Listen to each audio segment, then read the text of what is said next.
آپ اپنے سوالات ضرور کمنٹس میں لکھیں یا مجھے میرے ٹویٹر ہینڈل پر آپ شیئر کر دیں.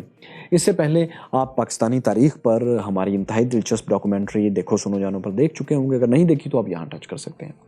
یہاں آپ دیکھ سکتے ہیں امریکہ، روس، چین سپر پاور کی گریٹ گیم کیسے لڑ رہے ہیں. اور یہاں دیکھیں کہ انسانوں جیسا سوچتا روبوٹ گوگل نے بنایا ہے کیا.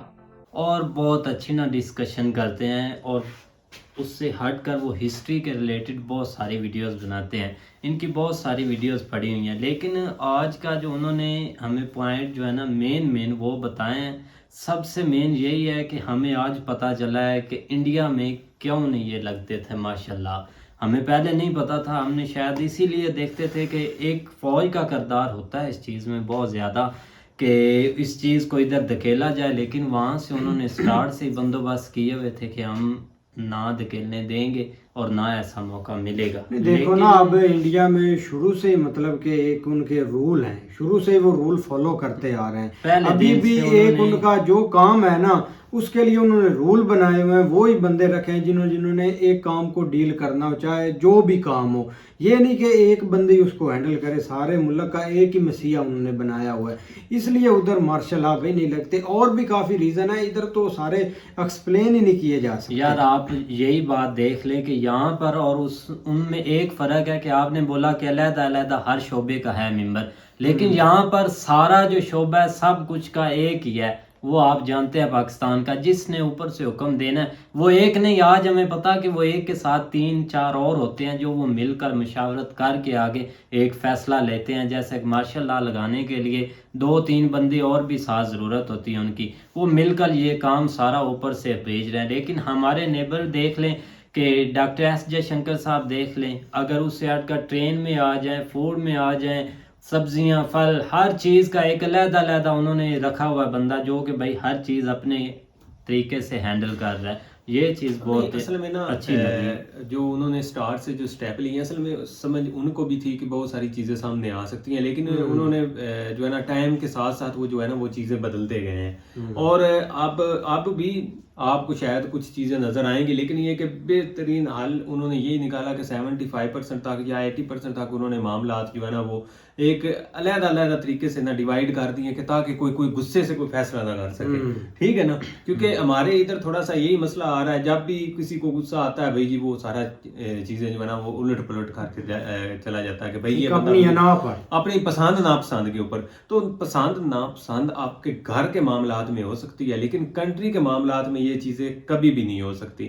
ٹھیک ہے نا، آپ کے جو بھی مسئلے ہیں ٹھیک ہے، جب گھر سے آپ نکلیں وہ گھر پہ چھوڑیں، باقی جو ہے نا وہ چیزیں آپ کی ملک کے ساتھ ہیں. تو لہٰذا جو ہے نا ہمیں ہمیشہ جو ہے نا یہ چیز فیس کرنا پڑی پاکستان کو.